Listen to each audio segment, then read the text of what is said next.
சொல்றாங்க, என் பிள்ளை மாதிரி நேர்மையா இருக்கவன் திமிராதாண்டா இருப்பான். அர்ஜுன் சொல்றாரு, அம்மாவோட திமிரு அப்படியே இருக்கு பிள்ளைக்கு. இருந்தாலும் என் மனசு அமைதி அடையல. சொத்தெல்லாம் வாங்கியும் எனக்கு சாட்டிஸ்பாக்சனே இல்லையே. நீங்க இன்னமும் நல்லா தான் இருக்கீங்க. உங்ககிட்ட இருக்க சொத்தை எல்லாம் பறிச்சு உங்களை பிச்சை எடுக்க வைப்பேன். உங்ககிட்ட தான் 2 குழந்தை இருக்கே, நல்லா பிச்சை எடுப்பீங்க.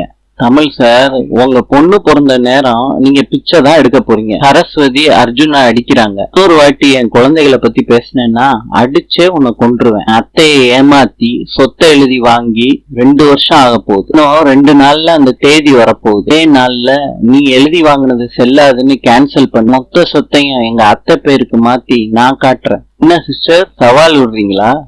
செஞ்சு காட்டுவேன்னு சொல்றேன்டா. எப்படிங்க இப்ப கூட கான்பிடென்டா இருக்கீங்க? குழந்தை ராசி இல்லாத குழந்தைன்னு சொன்னேன்ல, இந்த குழந்தை பிறந்த நேரம் நாங்க எல்லா சொத்தையும் மீட்டெடுப்போம்டா. செஞ்சா பண்ணி பாருங்க. மாப்பிள்ள மரியாதையா கிளம்பு போ. அர்ஜுனோட அம்மா சாமி கும்பிடுறாங்க. அங்க பாக்குறப்ப பார்வதி மாதிரியே இருக்கேன்னு ஒருத்தவங்க சொல்றாங்க. போய் பேசி பார்க்கலான்னு சொல்லிட்டு கூட்டிட்டு போறாங்க உங்க ஒய்ஃப. அம்மா, உங்க பேர் பார்வதி தானே? உங்க பேருங்க? வேதாச்சலம்மா. உங்க வீட்டுக்காரருக்கு என்னை நல்லா தெரியும். 25 வருஷத்துக்கு முன்னாடி அவர் கூட பிசினஸ் பண்ணிருக்கு. இப்ப அவரு உயிரோட இல்ல.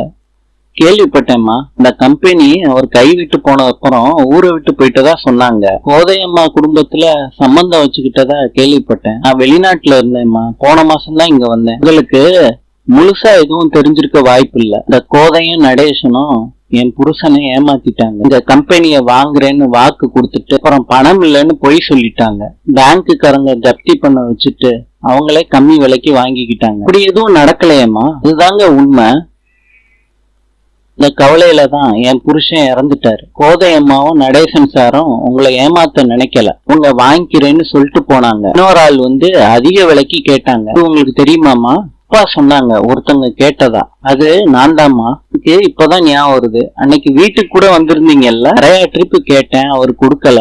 நடேசன் சார் வாங்கிக்க மாட்டேன்னு சொன்ன உடனே உங்ககிட்ட போன் பண்ணி கேட்டாரு. இப்ப என் பணம் ஃபுல்லா லாக் ஆயிருந்துச்சு, என்னாலையும் வாங்கிக்க முடியல. நடேசன் சாரும் கோதையம்மாவும் யாரையும் ஏமாத்தலமா. நிஜமாவே அந்த சமயத்துல அவங்களுக்கு பணம் கிடைக்கல. என்ன சொல்றீங்க? அந்த பேங்க் மேனேஜர் கூட எனக்கு நல்லா தெரியுமா, கிடைக்கலமா. மத்தபடி அவங்க போய் சொல்லலமா. முன்னாடி வேற பேங்க்லயும் கேட்டிருக்காங்க. அந்த சமயத்துல பணம் கிடைச்சிருக்கு, நல்லா வாங்கிட்டாங்க. அவங்க 25 லட்சம் கம்மியா வாங்கிட்டோமேன்னு உங்க புருஷனை தேடினாங்க. நீங்க உண்மையாவா சொல்றீங்க? நான் கோவில்ல வச்சு நான் அதுக்குமா போய் சொல்லணும்? உங்களை அவங்களால கண்டுபிடிக்க முடியலமா. ஒரே குடும்பம் ஆயிட்டீங்களே, உங்களுக்குள்ள மனஸ்தாபம் இருந்துச்சுன்னா மறந்துருங்க. இவங்க சொல்றத வச்சு பார்த்தா நம்ம தான் தப்பா புரிஞ்சுக்கிட்டு இருக்கோமா. நம்மளே இப்ப பெரிய பாவத்தை பண்ணிட்டோமே. கோதை கிட்டையும் நடேசன் கிட்டையும் மன்னிப்பு கேக்குறாங்க அர்ஜுனோட அம்மா. கோதை சொல்றாங்க, அர்ஜுன் நான் உங்களை நிம்மதியாவே இருக்க விட மாட்டேன்னு சொல்லிட்டு போயிருக்கான். நாங்க சொத்தை மீட்டே தீருவோம்னு சொல்லிட்டு போறாங்க. வீட்டுக்கு வந்துடுறாங்க அர்ஜுனோட அம்மா. அர்ஜுனோட அம்மா கோதை வீட்டுக்கு எதுக்கு போனீங்க என்ன ஏதுன்னு கேக்குறாங்க. நடந்த விஷயத்தெல்லாம் பரமன் சொல்றாரு. அர்ஜுன், ஓ ஆசைப்படிதான் சொத்தை வாங்கிட்டியே, இனிமேட்டு அவங்கள கஷ்டப்படுத்தணுமா? அவ்வளவு நாளா கோதையும் நடேசனையும் நம்ம புரிஞ்சுக்காமையே இருந்துட்டோம். அவங்க மேல தப்பே இல்லப்பா. தம்பி, நம்ம அப்பாவோட பழைய ஃப்ரெண்ட பார்த்தோம், அவர் எல்லா விஷயத்தையும் சொன்னாரு. அர்ஜுன் இதெல்லாம் கேட்டுட்டு சிரிக்கிறாரு. தமிழ், யாரையோ செட் பண்ணி உங்களை ஏமாத்துறாமா. அதான் சொத்தை வாங்கிட்டோம்ல, இனிமேட்டு அவங்களுக்கு தண்டனை கொடுக்க வேணாம். நான் வேணா சொத்தை கொடுத்துட்டு வந்துருவாமா, தரம் போய் அவங்க காலில் விழுகலாமா?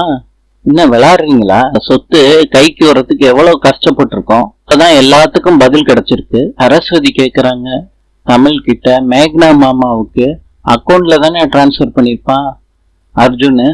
தமிழ் சொல்றாரு, அது ஒரு நல்ல எவிடன்ஸ், அது கிடைச்சாலே போதுமே. கார்த்திக் கிட்ட சொல்றாரு, இது முடியும் என்னென்ன டிரான்சாக்சன் நடந்திருக்கோ அதை ஃபுல்லா ஒரு ஸ்டேட்மெண்டா எடுத்துட்டு நாளைக்கு ஆபீஸ்க்கு வர சொல்லு அப்படின்னு சொல்றாரு தமிழ். அக்கௌண்டன்ட் அர்ஜுனோட ஸ்டேட்மெண்ட்லாம் கொண்டு வந்திருக்கேன்னு சொல்றாங்க, கொடுக்குறாங்க தமிழ் கிட்ட. சொல்றாங்க, இதெல்லாம் ராயினி கிட்ட சொல்லிடலாமா?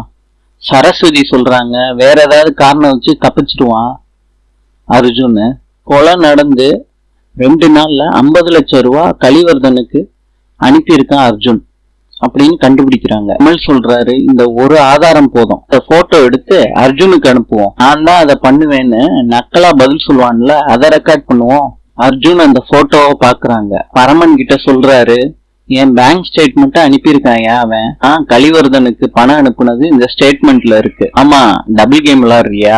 இந்த விஷயத்துக்கும் எனக்கும் சம்பந்தமே இல்ல. இந்த ஸ்டேட்மெண்ட்டை வச்சு தமிழ் என்ன செய்ய போறான்னு எனக்கு தெரியலையே. இல்ல, அர்ஜுனுக்கு போன் பண்றாரு. ஸ்டேட்மெண்ட் எல்லாம் பக்காவா இருக்குதான்னு கேக்குறாரு. ஸ்டேட்மெண்ட் உங்களுக்கு எப்படி கிடைச்சிச்சு? லைஃபைய மாத்தக்கூடிய ஸ்டேட்மெண்ட்ரா?